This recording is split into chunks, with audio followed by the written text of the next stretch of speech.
네, 이번에 서버리스에 이어서 애저 펑션에 대해서 소개를 드리고자 합니다. 애저 펑션은 이제 마이크로소프트에서 제공하는 펑션 애저 서비스, 파스 서비스이고요. 파스 자체가 이제 서버리스의 한 종류이다 보니까 서버리스의 장점을 우선은 다 가지고 있습니다. 그래서 이벤트 기반의 스케일이라든지 마이크로 과금이나 뭐 이제 개발에만 집중할 수 있는 그러한 환경을 조성해 주는 것은 이제 기본적으로 갖추고 있고요. 그 외에도 C샵이나 파이썬, 자바스크립트 같은 다양한 언어를 지원하기 때문에 이제 개발자가 원하는 방식으로 이제 서비스 개발이 가능하고, 그리고 비주얼 스튜디오에서 로컬 이제 개발과 디버깅을 제공을 하고 있습니다. 그리고 이제 애저 스토리지 같은 이제 애저 서비스와는 당연히 바인딩이 되고요. 그 밖에도 드롭박스나 샌드그리드 같은 외부 서비스와도 바인딩이 가능하기 때문에 좀 더 범용성이 높다라고 말씀을 드릴 수 있겠습니다. 애저 펑션은 이제 펑션 하나당 하나의 역할을 하도록 이제 개념적으로 되어 있고요. 그리고 HTTP 트리거나 타이머 트리거 같은 다양한 트리거에 의해서 호출이 되겠습니다. 그래서 이런 트리거들과 아까 말씀드렸던 다양한 외부 서비스들과 연동을 할 수가 있기 때문에 다양한 시나리오를 구현을 할 수가 있는데요. 그래서 IoT 스트리밍 어널리틱스를 통해서 이제 데이터들을 구조화하고 DB에 적재하는 이러한 기능도 구현할 수가 있고, 뭐 매 15분마다 특정한 역할을 수행하는 펑션을 만들 수도 있습니다.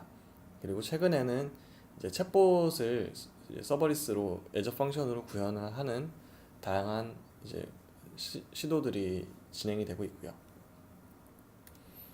그리고 애저 코그니티브 서비스와도 연결을 할 수 있기 때문에 이러한 구조도 구현을 해볼 수가 있습니다.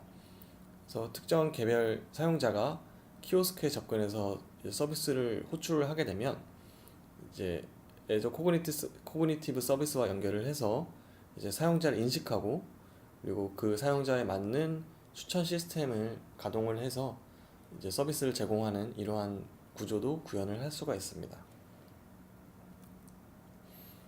그리고 애저 펑션은 이제 두 가지 호스팅 플랜을 가지고 있는데요. 우선 앱 서비스 플랜은 그 애저 펑션에다가 특정한 리소스를 할당을 해주는 것입니다. 그래서 이미 리소스를 할당을 미리 해주기 때문에 어떠한 성능이 날지, 그리고 얼마의 비용이 나올지에 대해서 미리 이제 예상을 하고 사용을 할 수가 있고요. 그리고 리소스를 이제 데디케이트 해주는 거기 때문에 always on이 되어 있어서 좀 시작이 빠른 장점이 있습니다.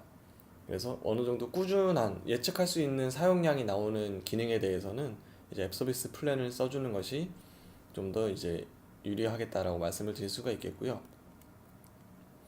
컨슘션 플랜은 이제 미리 리소스를 할당을 하는 게 아니고 이제 사용량에 따라서 리소스가 이제 가용해서 변하는 플랜이라고 말씀을 드릴 수 있겠습니다. 그래서 콜드 스타팅이라고 말씀을 드릴 수가 있겠고, 점차 사용량이 증가하면 그에 따라서 이제 그 부여되는 리소스도 같이 변하게 되고요. 따라서 이제 사용하는 양만큼, 호출된 양만큼 이제 비용이 지불이 되고, 그래서 어느 정도 평소에는 많이 사용이 되지 않는데 특정한 특정한 시기에 좀 사용량이 증가하는 펑션이라면 컨슘션 플랜을 사용하는 것이 좀 더 유리하겠습니다. 이렇게 두 가지 플랜을 이제 설명만 드리면 좀 와닿지가 않을 수가 있어가지고 이제 좀 실험한 결과를 같이 한번 보여드리고자 하는데요. 이제 초당 1000개의 HTTP 리퀘스트가 부여됐을 때, 그리고 이제 사용자가 2만 명까지 점차 증가하는 이러한 환경에서 실험을 해본 결과입니다. 그래서 한 20분 정도 테스트를 해본 결과이고요. 그래서 한 15만 번, 150만 번 호출이 있었을 때 약간 2,000번, 3,000번의 좀 페일러가 있었고, 그리고 이제 비용은 이제 예측했을 때 20분에 한 $5 정도, 그리고 1시간에 한 $17 정도가 예상이 됩니다. 그리고 오른쪽 표에 보시면은 오른쪽 표에 왼쪽 위에 퍼포먼스 표를 보시면 이제 노란색 표가 사용자 수이고요. 이제 초록색, 파란색 선이 이제 로딩되는 속도라고 말씀을 드릴 수 있겠습니다. 그래서 사용자가 증가함에 따라서 점차 이제 같이 증가하는 것을 볼 수가 있고요. 다음으로는 앱 서비스 플랜, 동일한 환경에서 앱 서비스 플랜에서 가장 낮은 인스턴스를 썼을 때의 환경입니다. 우선은 이제 채 20분을 넘기지 못했습니다.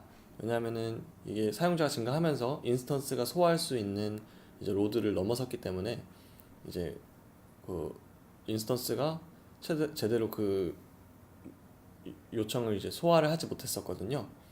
그래서 이제 20분을 넘기지 못하고 한 5분 정도에서 이제 그 실패가 굉장히 늘어났고, 보시면은 이러한 환경에서 이제 갑자기 내가 미리 리소스를 할당을 해둔다면 예상하지 못한 그러한 요청들이 들어왔을 때 인스턴스가 소화하지 못하고 좀 실패하는 것을 확인할 수가 있습니다.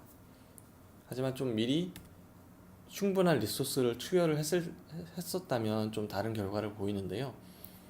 이제 P3 인스턴스로 이제 20개를 미리 지정을 해놨을 때 결과입니다. 보시면은 이제 일단 에러가 하나도 없다는 것이 특기할 만하고요. 보시면은 이제 표에서 왼쪽에 있는 퍼포먼스를 보면 사용자가 증가했음에도 좀 안정적인 퍼포먼스를 보여주고 있음을 볼 수가 있습니다. 대신 이제 비용이 좀 더 부담스럽게 1시간에 한 23달러씩 부여가 되고 있는 것을 볼 수가 있고요. 그래서 좀 어느 정도 사용자가 어느 정도 이용할지 예측이 되고, 그리고 어느 정도 부하가 일어나는지에 대해서 좀 미리 예측을 할 수 있다면 앱 서비스 플랜을 사용하는 것이 좀 더 유용하지만, 그렇지 않다면은 이제 미리 그 컨슘션 플랜을 써서 서비스가 뻗지 않도록 준비하는 것도 좋은 방법이라고 생각이 됩니다. 지금까지 이제 애저 펑션에 대해서 간단하게 알아봤고요. 다음으로 애저 펑션을 만들어 보면서 직접 구현을 해보도록 하겠습니다.